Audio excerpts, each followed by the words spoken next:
Hello friends, thank you for joining me for my second deck review that I'm doing here, and this is actually going to be an actual deck review, not just a deck unboxing. So the cards are not in order. If that is something that you are looking for, to have like a deck walkthrough, I'm not putting these in order. So what I want to talk about was this Hocus Pocus tarot deck that Disney put out. And it is published from Insight Editions. This was published in 2022. I actually purchased it I may have purchased it in 2022. I don't remember. Maybe last year, actually. I think I found it at like Hallmark for 50% off after Halloween.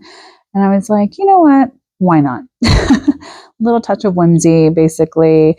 So this is based off of the movie from Walt Disney Productions, I'm assuming. I just remember that was one of the first movies that I remember watching in the movie theater, and I just absolutely loved it. I was a little kid then. I think I was like 9, and I was just obsessed with the movie. And it is something that I do tend to watch almost every single year during fall. I love it. I think it's fun and goofy. So this is the official tarot deck based on the classic Disney film, written by Minerva Siegel and Tori Schaefer. So this is illustrated by Dread. And this is the tarot deck and guidebook combo. So it is a larger box, which is beautiful. It is nice. It's not a tuck box. It's the other one. I don't know if it's a clamshell. That's like what I keep calling it, because that's what it is to me. And inside we have a nice little candle, the little candle, right, from the movie, with a ribbon so you can kind of pull out the cards. The cards are standard, traditional tarot size. So if you get a tarot deck, this is usually the size that it is. And so there's no gilding. It is a thicker cardstock, it seems like. I'm going to see if you can there you go. So you can kind of see how thick it is. We're going to focus. Hocus Pocus, focus. And so it is a thicker cardstock. It does seem like it is a more of like a matte finish on the cards. So there's no glare. The backs are reversible with this kind of just like night sky, kind of little stars, glitter or something like that background. So pretty standard. It's, not going to fold very easily, but it's not going to just be so stiff that it's hard to shuffle. So I don't know like the technical terms of like what grade this is printed on or anything like that. So if you're into all of that, I don't have all those details because I don't know what they are. But let's look at the guidebook. Again, I like these illustrations. They're very cute, very modern. They kind of remind me of like Sasha Graham's decks too. Like if you've looked at like the Dark Wood Tarot, and then she did another one that I can't remember the name of. But each of it's full color inside of the book, which is nice.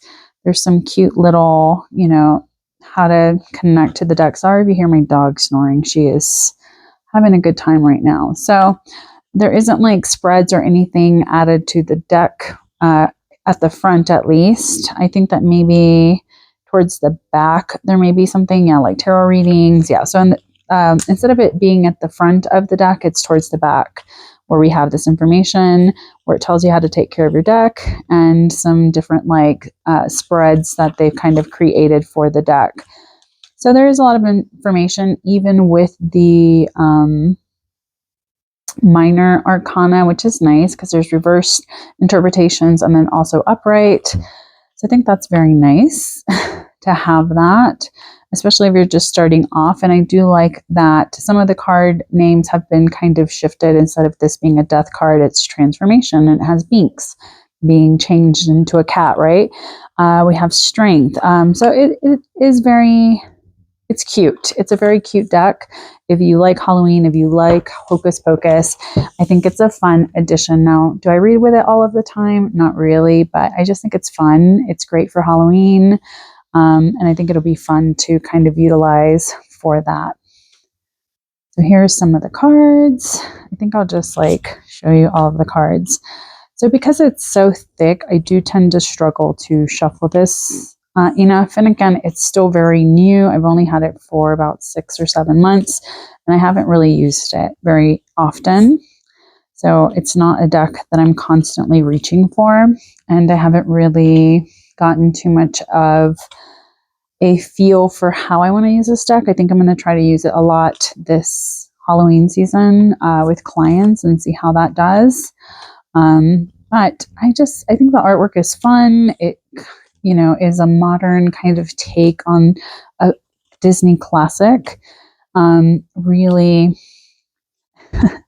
love the additions of what they've added with what they chose with certain cards. Some of these are more like pip cards in other decks, so there is a little bit of that to just maybe keep in mind, because that's like the 9 of pumpkins instead of showing like the 9 of pentacles in traditional tarot. So here we have the Knight of Lightning, so I'm assuming lightning would be swords. The Knight of Candles, I'm assuming candles is going to be wands. So here we go, like the 5 of pumpkins. It's kind of hard to interpret if you're not super familiar with the tarot card meanings.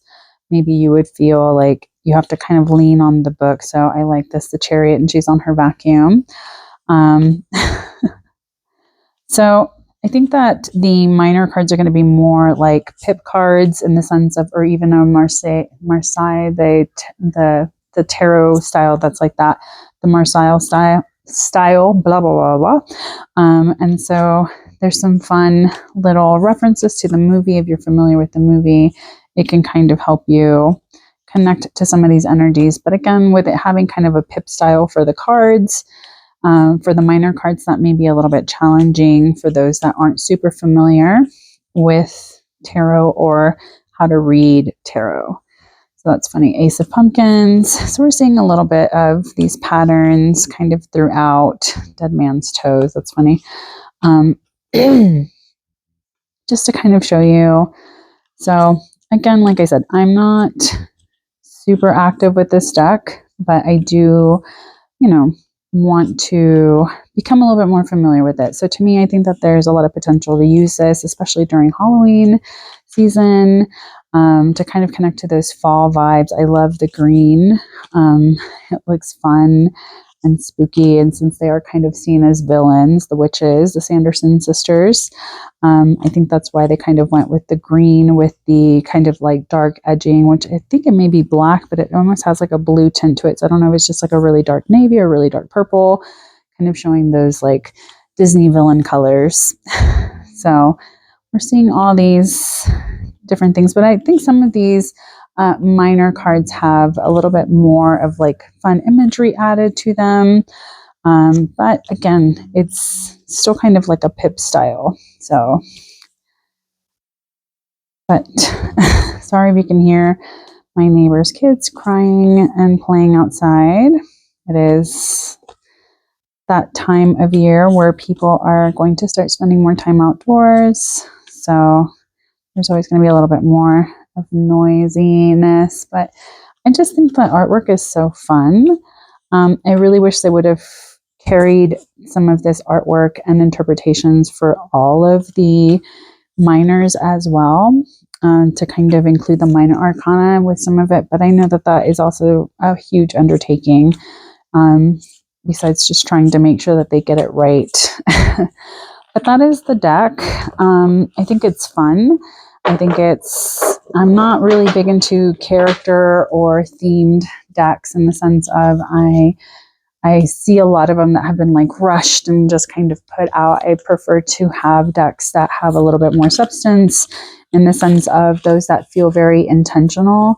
So I like to support, like I have a lot of indie decks and things like that, that I prefer to use, as I feel like it's a little bit more personalized, it's a little bit more intentional. I like either reading why the artist chose certain aspects to include in a tarot deck. And with this, I just feel like it's maybe not the most like significant tarot deck that you could get in the sense of like for symbolism and for connection. But if you're looking for a fun little Halloween deck and you love the movie Hocus Pocus, this is a really fun little addition that you could utilize. But I would say that if you are still struggling to feel familiar or comfortable with tarot, and maybe work off of like a more intuitive approach, especially if you're trying to read some of the minor cards, that can feel a little bit challenging. I'm trying to see if I can find, so like with this, it might feel a little bit challenging to kind of interpret what you think is kind of happening with this imagery. So I do think it's one of these decks that maybe is fun if like you're just used to reading with tarot cards and you're not going to get kind of sidetracked by, well, what does this minor card mean? So let me know, do you like this deck? Is this one that you would have purchased? Have you purchased any of the other kind of Disney villains or Disney decks that I've seen out there? Do they have similar artwork? Is there a reason why you wouldn't use this deck? And if you do use it, how do you use it? Do you use it for your own personal readings? Do you use it with, clients? I would like to know. So let me know what you guys think. To me, I think it's a fun little deck. But I think that there's other Halloween kind of base decks that are way more intricate to kind of utilize if you are still learning how to use a tarot deck. So that's the Hocus Pocus Tarot. Have a good one.